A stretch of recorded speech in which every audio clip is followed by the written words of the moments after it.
अस्सलाम वालेकुम स्टूडेंट्स, आज हम बात कर लेते हैं diffraction due to narrow slit. इससे पहले हम ये बात पढ़ चुके हैं कि हमारे पास डिफ्रैक्शन क्या होती है, लेकिन आज का मौजू है कि डिफ्रैक्शन नैरो स्लिट में से कैसे होती है। स्टूडेंट्स, आप लोगों को इस नई वीडियो में खुशामदीद। हम बात कर लेते हैं सबसे पहले स्लिट की। हम लास्ट वीडियोस में देख चुके हैं स्लिट क्या होती है, और अगर आप लोगों ने नहीं देखा तो काइंडली मैं लिंक डिस्क्रिप्शन में दे दूंगा, आप लोग लाजमी देख लें कि स्लिट से क्या मुराद है। स्लिट की भी डेफिनेशन लाजमी पता होनी चाहिए आप लोगों को, और डिफ्रैक्शन की भी। फिर भी ब्रीफली बताता चलूं, डिफ्रैक्शन से मुराद बेंडिंग ऑफ लाइट होती है, और स्लिट से मुराद किसी भी ऑब्स्टेकल में जो स्मॉल ओपनिंग होती है, स्मॉल स्पेस होती है जहां से लाइट बेंड हो जाए, उसे हम स्लिट कहते हैं। Students, diffraction due to narrow slit, इस आर्टिकल को हम यूं भी डिफाइन कर सकते हैं। Diffraction due to narrow slit is also called single slit diffraction. Students, आज के वीडियो में हम सबसे पहले ये देखेंगे कि हमारे पास रियल लाइफ डिफ्रैक्शन पैटर्न्स क्या होते हैं। हम दो ऐसी रियल लाइफ पैटर्न्स को ऑब्जर्व करेंगे जो कि हम रोजमर्रा जिंदगी में देखते हैं या देख सकते हैं। इसके बाद हम एक प्रोसीजर एक्सप्लेन करेंगे सिंगल स्लिट डिफ्रैक्शन का, किस तरह से एक स्लिट में से लाइट रेज डिफ्रैक्शन पैदा करती हैं, और फिर लास्ट में हम फर्स्ट मिनिमा के लिए कैलकुलेशंस करेंगे। याद रखें, हमारे पास इसकी मजीद डिटेल भी मौजूद है, लेकिन अकॉर्डिंग टू सिलेबस हम सब फर्स्ट मिनिमा तक अपनी कैलकुलेशंस को कंप्लीट करेंगे और फिर उसे जनरलाइज कर देंगे ऑल मिनिमा के लिए। स्टूडेंट्स, अगर हम रियल लाइफ प्रॉब्लम में डिफ्रैक्शन को ऑब्जर्व करना चाहते हैं तो ये हमारे पास एक बेस्ट एग्जांपल है। ये खूबसूरत नज़ारा हमें बता रहा है कि लाइट रेज जब आ रही हैं तो वो इन दरख्त के पत्तों के दरमियान जो स्मॉल ओपनिंग है वहां से डिफ्रैक्ट हो जाती हैं, बेंड हो जाती हैं, और ये डिफ्रैक्शन फिनोमिना प्रोड्यूस कर रही हैं। स्टूडेंट्स, ये डिफ्रैक्शन पैटर्न तो लाइट की वजह से पैदा होता है, लेकिन आप एक और डायग्राम में आसानी देख सकते हैं कि वाटर की वजह से भी डिफ्रैक्शन फिनोमिनन प्रोड्यूस हो रहा है। स्टूडेंट्स, याद रखें, it is not hard and fast rule कि आप लोगों के पास लाइट की वजह से ही डिफ्रैक्शन पैदा होती है। स्टूडेंट्स, डिफ्रैक्शन तो वाटर वेव्स की वजह से भी पैदा होती हैं, साउंड वेव्स की वजह से भी पैदा होती हैं। कंडीशन ये होती है, अगर आप लोगों के पास ये जो ओपनिंग है, दो डिफरेंट ऑब्स्टेकल्स के दरमियान ओपनिंग, अगर इसकी विड्थ, इस स्लिट की विड्थ वेव की वेवलेंथ के कंपेरेबल हो तो वो डिफ्रैक्शन फिनोमिनन प्रोड्यूस करती हैं। अब अगर लाइट वेव्स की वेवलेंथ के कंपेरेबल हो तो लाइट वेव्स का डिफ्रैक्शन फिनोमिना पैदा होता है, और अगर ये वाटर वेव्स की वेवलेंथ के कंपेरेबल हो तो वाटर वेव्स में डिफ्रैक्शन पैदा होती है, जो कि आप यहां पर देख सकते हैं। वाटर बिल्कुल स्ट्रेट लाइट में वेव्स की फॉर्म में मूव कर रहा था, लेकिन इस ओपनिंग से गुजरकर वो कुछ इस तरह से बेंड हो चुका है। स्टूडेंट्स, अब हम बात कर लेते हैं एक्सपेरिमेंटल ऑब्जर्वेशन की कि किस तरह से हमारे पास डिफ्रैक्शन प्रोड्यूस होती है नैरो स्लिट में से, यानी एक ही सिंगल स्लिट है वहां पे डिफ्रैक्शन कैसे पैदा होती है। इसे हम डिटेल में देखते हैं। Suppose we have a monochromatic source of light जहां से different light rays, light beams निकलती हैं। स्टूडेंट्स, इस सोर्स ऑफ लाइट के रास्ते में मैं एक लेंस रख देता हूं जो कि यहां से निकलने वाली सभी लाइट रेज को एक खास डायरेक्शन में अलाइन कर देगी, और चूंकि हम डिफ्रैक्शन पढ़ना चाहते हैं ड्यू टू नैरो स्लिट या सिंगल स्लिट, तो हमारे पास रास्ते में एक और एक दो ऑब्स्टेकल्स के दरमियान ये जो स्पेस है, इट बिहेव्स लाइक स्लिट। तो ये रास्ते में हमारे पास एक स्लिट मौजूद है in the front of source. Students, जैसे ही लाइट की वेव्स इस स्लिट से पास करेंगी तो वो एक खास डायरेक्शन में बेंड हो जाएंगी, और इस चीज को ऑब्जर्व करने के लिए हम एक और लेंस यहां पर यूज करते हैं जो कि कन्वर्जिंग लेंस है, और ये सारा पैटर्न हम एक स्क्रीन पर ऑब्जर्व करते हैं जो कुछ इस तरह से है। स्टूडेंट्स, याद रखें, हाइगन्स प्रिंसिपल के मुताबिक आप लोगों के पास जो भी प्राइमरी वेव फ्रंट होगी, यानी इस सोर्स से निकलने वाली लाइट वेव्स की जो वेव फ्रंट होंगी, जो वेवलेट्स होंगी, वो सेकेंडरी वेवलेट्स का सोर्स बनती हैं। लेकिन डायफ्रैक्शन को रीड करने के लिए हम वेवलेट्स या वेवफ्रंट्स की नहीं बल्कि रे ऑफ लाइट को ही यूज करेंगे, क्योंकि इस तरह से समझना ज्यादा आसान होगा। So instead of using wavelets, wavefronts, हम यहां पर रे ऑफ लाइट्स को ही यूज करते हैं। सो स्टूडेंट, सपोज करें सोर्स ऑफ लाइट से डिफरेंट रेज ऑफ लाइट्स कुछ इस तरह से इमर्ज होती हैं, जो इस लेंस से टकराने के बाद एक खास डायरेक्शन में अलाइन होती हैं और नैरो स्लिट की तरफ कुछ इस तरह से मूव करती हैं। स्टूडेंट्स, नैरो स्लिट पे जैसे ही ये डिफरेंट लाइट रेज टकराती हैं, पास होती हैं, तो वो एक खास डायरेक्शन में बेंड होंगी और बेंड होने के बाद कन्वर्जिंग लाइंस पे कुछ यूं फॉल करेंगी। इन सब लाइट रेज को हम डिफरेंट नेम इस तरह से देते हैं कि पहली लाइट रे रे 1 है, सिमिलरली रे 2, रे 3, रे 4, 5, 6, 7, 8 एंड 9। स्टूडेंट्स, वैसे तो सोर्स ऑफ लाइट से बहुत सारी रेज पैदा होती हैं, लेकिन ऑब्जर्व करने के लिए हम सिर्फ 9 रेज को ही यूज कर रहे हैं। स्टूडेंट्स, सपोज कर लें एट एनी टाइम आपके पास रे 1 और रे 5 आर बोथ इन फेज, यानी रे 1 और रे 5 इन फेज हैं, जो कि कुछ इस तरह से फर्दर मूव करती हैं और स्क्रीन पर फॉल करती हैं और यहां पर ये एक पैटर्न प्रोड्यूस करती हैं। सपोज कर लेते हैं रे 1, रे 5 और रे 9 भी आप लोगों के पास इन फेज हैं, रे 1, रे 5 एंड रे 9। ये लाइट रेज इन फेज हैं और आपस में स्क्रीन पे इस पॉइंट पे मिलती हैं और यहां पर एक डायफ्रैक्शन पैटर्न प्रोड्यूस करती हैं और हमने इसी डायफ्रैक्शन पैटर्न को तो ऑब्जर्व करना है। स्टूडेंट्स, जो डायफ्रैक्शन पैटर्न पैदा होता है, याद रखें, at the centre of screen, it is experimentally observe that centre screen पर आप लोगों के पास ब्राइट, जबकि बाकी alternate dark and bright fringes पैदा होती हैं कुछ इस तरह से।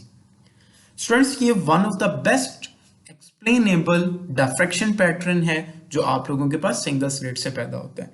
आप देख सकते हैं सेंटर में तो आप लोगों के पास एक मैक्सिमा है जो कि येलो कलर से शो किया गया है। देन आफ्टर दैट आपके पास एक मिनिमा है जो कि ब्लैक कलर से है, फिर मैक्सिमा है, फिर मिनिमा है, फिर मैक्सिमा है, फिर मिनिमा है। एंड सिमिलरली डाउनवर्ड डायरेक्शन में भी सेंट्रल मैक्सिमा है, फिर मिनिमा है, फिर मैक्सिमा, फिर मिनिमा, फिर मैक्सिमा, फिर मिनिमा।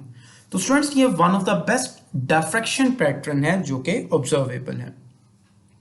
अगर इसी डायफ्रैक्शन पैटर्न को आप वेव डायग्राम से शो करना चाहें, इंटेंसिटी ऑफ लाइट से शो करना चाहें, तो स्टूडेंट्स कुछ इस तरह से शो कर सकते हैं कि जो सेंट्रल मैक्सिमा था वो मैक्सिमम एम्पलीट्यूड रखता है, तो वो सबसे ज्यादा एम्पलीट्यूड रखता है।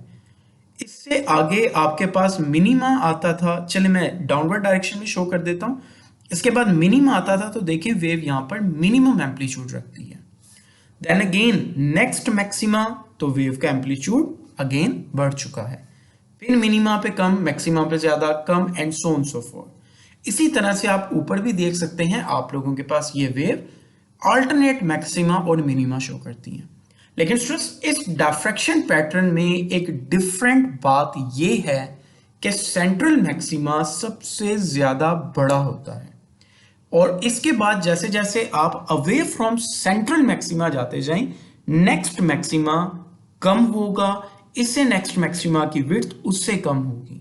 इसी तरह यहां पर देख सकते हैं सेंट्रल मैक्सिमा के बाद सेकंड मैक्सिमा की जो विड्थ है वो कम होने लग जाती है। तो स्टूडेंट्स, यही चीज यहां पर ऑब्जर्वेबल है। सबसे पहले तो एम्पलीट्यूड मैक्सिमम होता है, फिर नीचे आते आते मैक्सिमा का एम्पलीट्यूड मिनिमम होने लग जाता है और वो जैसे जैसे अवे फ्रॉम सेंटर मूव करता है एम्पलीट्यूड डिक्रीज करता रहता है। स्टूडेंट्स, हम इस डिफ्रैक्शन पैटर्न को जरा डिटेल में डिस्कस करते चलें। जो डिफ्रैक्शन पैटर्न अभी हमने स्क्रीन पर ऑब्जर्व किया, ये किस तरह से एक्सप्लेन होता है। स्टूडेंट्स, सेंट्रल रीजन तो हमारे पास ब्राइट फ्रिंज था, यानी ये मैक्सिमा था।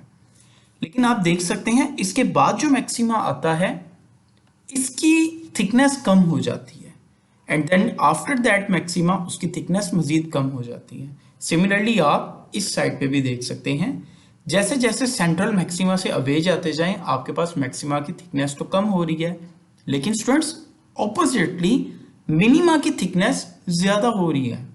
ये फर्स्ट मिनिमा था, इसकी थिकनेस तो कम थी लेकिन सेकंड मिनिमा की थिकनेस ज्यादा हो जाती है, एंड सिमिलरली थर्ड मिनिमा। और इस साइड पे भी आप सेम ऑब्जर्व कर सकते हैं। अगेन मैं इसे दोबारा बताता चलूं, ये एक वेव डायग्राम है जो बता रही है कि सेंट्रल रीजन एक तो मैक्सिमम एम्पलीट्यूड रखती है। आप जानते हैं अगर आपके पास एम्पलीट्यूड मैक्सिमम हो तो वो ब्राइट फ्रिंज होती है जिसे आप मैक्सिमा कहते हैं। So students that is called central maxima. लेकिन जैसे ही हम इसे अवे मूव करें इस साइड पे तो मिनिमा आप लोगों को मिलता है क्योंकि यहाँ पर एम्पलीट्यूड मिनिमम है। स्टूडेंट्स इससे नेक्स्ट आप लोगों के पास सेकंड मैक्सिमा कुछ यूं आता है, then second minima and then third maxima and so on so fourth. आप यही सारा पैटर्न इस साइड पे भी ऑब्जर्व कर सकते हैं, first minima, second maxima, second minima and so on so fourth, third maxima. तो ये आप लोगों के पास एक पैटर्न है। आप यहाँ पर गौर कर सकते हैं कि आपके पास सभी डिफ्रैक्शन पैटर्न्स जो हैं उन पे मैक्सिमा या मिनिमा इनकी जो विड्थ है वो सेम नहीं होती। आप जैसे जैसे सेंटर से अवे मूव करते हैं आपके पास ब्राइट फ्रिंजेस की विड्थ कम होती जाती है जबकि डार्क फ्रिंजेस की विड्थ ज्यादा होती रहती है। तो ये डिफ्रैक्शन पैटर्न है, one of the best diffraction pattern जो कि आपकी टेक्स्ट बुक में भी मौजूद है, वो कुछ इस तरह से शो किया गया है। That is a diffraction pattern produced by white light through a single slit. Students चलें अब हम इसी डायग्राम पे वापस आ जाते हैं क्योंकि इस डायग्राम से हम एक ऑब्जर्वेशन चेक करना चाहते हैं। स्टूडेंट्स आपने देखा कि रे 1 और रे 5 दोनों इन फेज थी, दोनों का फेज डिफरेंस सेम था और वो दोनों एक्चुअली इस पॉइंट पी पर फॉल करती हैं और यहाँ पर डिफ्रैक्शन प्रोड्यूस कर रही थी। लेकिन स्टूडेंट्स डिफ्रैक्शन पैटर्न्स जरूरी नहीं कि हम यहाँ पर ही ऑब्जर्व कर सकते हैं, हम तो हर पॉइंट पर ऑब्जर्व कर सकते हैं स्क्रीन के। मिसाल के तौर पर हम इस सेंटर पे भी ऑब्जर्व कर सकते हैं, हम यहाँ पर भी ऑब्जर्व कर सकते हैं, हम यहाँ पर भी। यानी लाइट रेस इस लेंस से जब डिफ्रैक्ट होगी, मूव होगी, बेंड होगी तो वो कहीं पे भी फॉल करती होगी और जहां पे भी फॉल करेगी वहां पर डिफ्रैक्शन पैटर्न प्रोड्यूस होगा। So students according to our syllabus हम बात करते हैं फर्स्ट मिनिमा की। ये जो फर्स्ट मिनिमा लेजर पॉइंट से नजर आ रहा है, सपोज दैट लाइट रे 1 बजाय इस पॉइंट के इस पॉइंट पे फॉल कर रही है कुछ इस तरह से, और इसी तरह रे 5 भी कुछ इस तरह से फॉल कर रही है जो कि फर्स्ट मिनिमा पैदा कर रही है। एक्चुअली अब हम फर्स्ट मिनिमा के लिए कैलकुलेशंस करना चाहते हैं, लेकिन अपनी इस कैलकुलेशंस को एक्सप्लेन करने के लिए मैं इसी पॉइंट पी को जनरली कंसीडर करूंगा और सारी कैलकुलेशन सिर्फ इसी पॉइंट पी से ही कंप्लीट करूंगा। लेकिन याद रखें जरूरी नहीं कि ये लाइट रेज सिर्फ इस पॉइंट पी पे फॉल कर रही हो, वो इस पॉइंट पी पर भी फॉल कर सकती हैं जो कि फर्स्ट मिनिमा पैदा कर रहा है। इसी तरह वो यहाँ पे भी फॉल कर सकती हैं जो कि सेंट्रल मैक्सिमा पैदा कर रहा है और वो करती हैं, and so on so fourth. तो अब हम इस बात की तरफ मूव करते हैं कि किस तरह से ये फर्स्ट मिनिमा प्रोड्यूस करते हैं और उसकी इक्वेशन क्या होती है। चलो स्टूडेंट्स अब हम आ जाते हैं इसी आर्टिकल की कैलकुलेशंस पे कि हमारे पास किस तरह से इक्वेशन ऑफ मिनिमा मिल सकती है। आपने देखा कि हमारे पास यहाँ पर दो ऑब्स्टैकल्स के दरमियान एक स्पेस मौजूद है, ओपनिंग मौजूद है। इस स्पेस को हम स्लिट ही कहते हैं और सपोज करते हैं इस स्लिट की जो विड्थ है दैट इज डी। ओके, इसके सामने बिल्कुल हमारे पास स्क्रीन मौजूद है जहां पर हम इस सारे एक्सपेरिमेंट को ऑब्जर्व करते हैं और यहाँ पर एक कन्वर्जिंग लेंस यूज करते हैं ताकि लाइट रेस को एक खास पॉइंट पे फोकस करवा सकें। स्टूडेंट्स सपोज दैट आपके पास एक सोर्स से मोनोक्रोमेटिक लाइट रे मूव करती है कुछ इस तरह से, और वो जैसे ही स्लिट पे टकराती है स्लिट से बेंड होती है और इस तरह से लेंस पे फॉल करती है। इस रे को लाइट रे 1 कह देंगे। इसी तरह से दूसरी लाइट रे आती है, स्लिट से टकराने के बाद बेंड होती है, लाइट रे 2, एंड सिमिलरली लाइट रे 3, लाइट रे 4। इसी तरह से आपके पास लाइट रे 5 भी मौजूद है। स्टूडेंट्स, लाइट रे 5 को मैंने डिफरेंट कलर से शो किया है। ऐसा क्यों? ऐसा मैं अभी थोड़ी देर में बताता हूँ। इसी तरह से एक लाइट रे आती है, लाइट रे 6, लाइट रे 7, लाइट रे 8 एंड सिमिलरली लास्ट लाइट रे 9। तो ये डिफरेंट लाइट रेज आती हैं। ये मैं पहले भी बता चुका हूं कि लाइट रेज तो बहुत सारी हैं, लेकिन डिफ्रैक्शन पैटर्न को ऑब्जर्व करने के लिए मैं सिर्फ 9 डिफरेंट लाइट रेज यूज करता हूं। स्टूडेंट्स, आप देख सकते हैं इन सभी लाइट रेज की लेंथ सेम नहीं है। जब ये स्लिट से पास होती हैं तो लाइट रे 1 की लेंथ सबसे कम है, 2 की लेंथ थोड़ी ज्यादा हो जाती है, 3 की लेंथ और ज्यादा हो जाती है, 4 की लेंथ और ज्यादा हो जाती है and so on so fourth, ये लेंथ इंक्रीज करती है। यानी इन सभी की सभी 1 से लेकर 9 तक लाइट रेस का पाथ डिफरेंस सेम नहीं है। There must be some path difference. Path length same नहीं है तो इनका कोई ना कोई पाथ डिफरेंस जरूर होगा। सपोज करते हैं कि हमारे पास यहां से जो लाइट आ रही है, इस लाइट की वेवलेंथ लैम्डा है। अच्छा स्टूडेंट्स, लाइट रे 1 और लाइट रे 5, सपोज ये दोनों लाइट रेस कोहेरेंट है और ये कुछ इस तरह से मूव करती हैं और इस पॉइंट पर फॉल करती हैं। अच्छा, जरूरी नहीं कि दो आपके पास थर्ड 9th लाइट रे भी यहां पर मूव कर सकती है जो इस पॉइंट पी पर फॉल करे और यहां पर पैटर्न प्रोड्यूस कर सकती है आफ्टर इंटरफेरेंस। अच्छा स्टूडेंट्स, अगेन मैं इसी पॉइंट पे आ जाता हूं। हमारे पास यहां पर डिफरेंट लाइट रेज हैं और सबकी पाथ लेंथ सेम नहीं है। सपोज फर्स्ट और लास्ट यानी 9th लाइट रे, इनके दरमियान पाथ डिफरेंस निकालना है। तो याद रखिए, पाथ डिफरेंस निकालने का तरीका सिंपल है जो मैं बता रहा हूं। आप लोग क्लास में इसे गौर से सुने। आप फर्स्ट से 9th का पाथ डिफरेंस निकालना चाह रहे हैं तो स्टूडेंट्स, आपने जिस रे का पाथ डिफरेंस निकालना है वहां पर एक परपेंडिकुलर लाइन ड्रॉ कर दें। यहां पर एंगल 90 होगा। दैट इज वाई ये लाइट रे 1 से 9 पर परपेंडिकुलर ड्रॉ की गई है।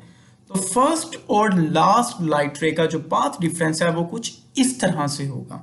स्टूडेंट्स, इस पाथ डिफरेंस को मैं लैम्डा कह देता हूं, यानी lambda is the path difference between light रे 1 एंड लाइट रे 9।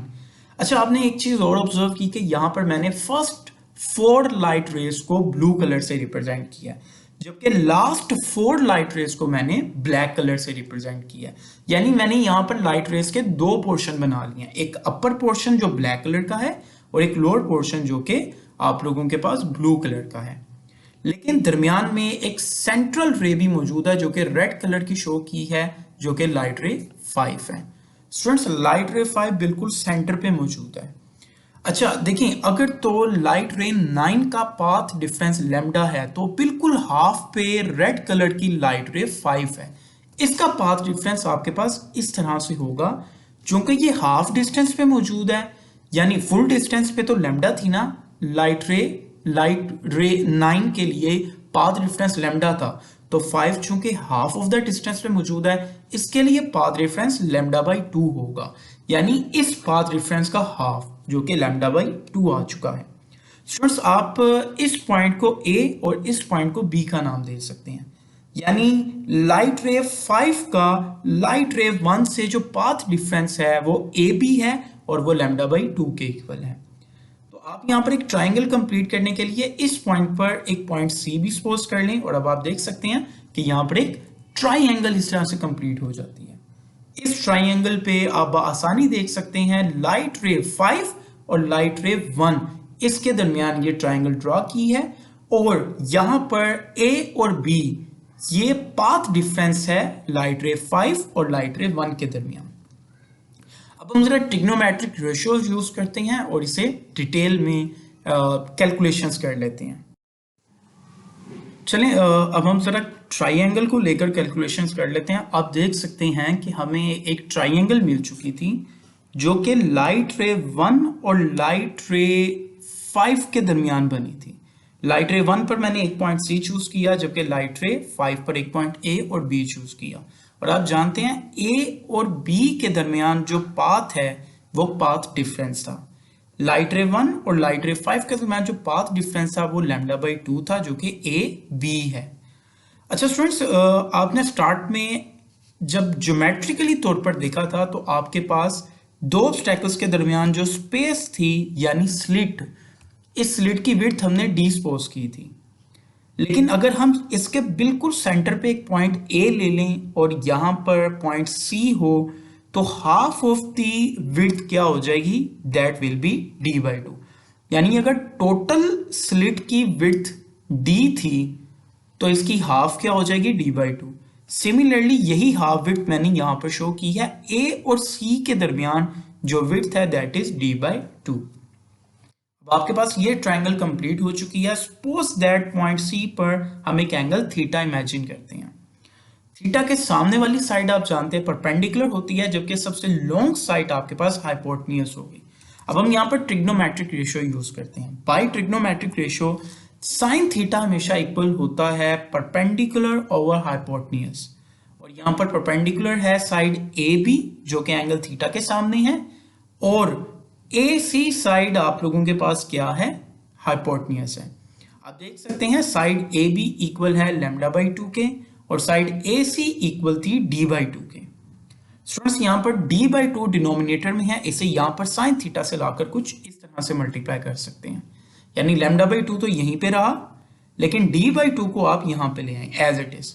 अब आप देख सकते हैं टू और ये टू दोनों सेम है और सेम डिनोमिनेटर में है, तो ये दोनों कैंसिल होकर फाइनल इक्वेशन को यूं देंगे, that is D sine theta equal to lambda. Students ये आप लोगों के पास इक्वेशन ऑफ फर्स्ट मिनिमा है, यानी इस इक्वेशन के मुताबिक फर्स्ट मिनिमा पैदा होता है। और आप अगर ऑब्जर्व करना चाहें, बाय द वे इसी इक्वेशन को हम फर्स्ट ऑर्डर मिनिमा भी कहते हैं। स्टूडेंट्स याद रखें आप लोगों के पास डिफ्रैक्शन पैटर्न में कोई एक मिनिमा पैदा नहीं होता था, बल्कि we get many order of minima on screen. So अगर हम बहुत सारे ऑर्डर ऑफ मिनिमा लेना चाहें तो हम जनरल इक्वेशन ऑफ मिनिमा लिखते हैं कुछ इस तरह से, D sine theta equal to M lambda. Students हमने सिर्फ एक नया सिंबल m इंट्रोड्यूस किया है यहाँ पर, और m से मुराद यहाँ पर ऑर्डर ऑफ मिनिमा है। स्टूडेंट्स m की वैल्यूज यहाँ पर plus minus one, plus minus two और प्लस माइनस थ्री होती है। प्लस वन के लिए ये फर्स्ट मिनिमा था, प्लस टू के लिए सेकंड मिनिमा होगा, प्लस थ्री के लिए थर्ड मिनिमा, और माइनस वन के लिए स्क्रीन के अपर साइड पे ऑपोजिट साइड पे ये फर्स्ट मिनिमा होगा।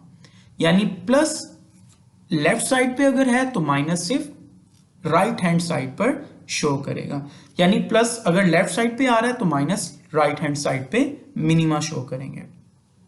स्टूडेंट्स आई होप दैट आप लोगों को इसकी समझ आ गई है। Thank you so much. Allah Hafiz.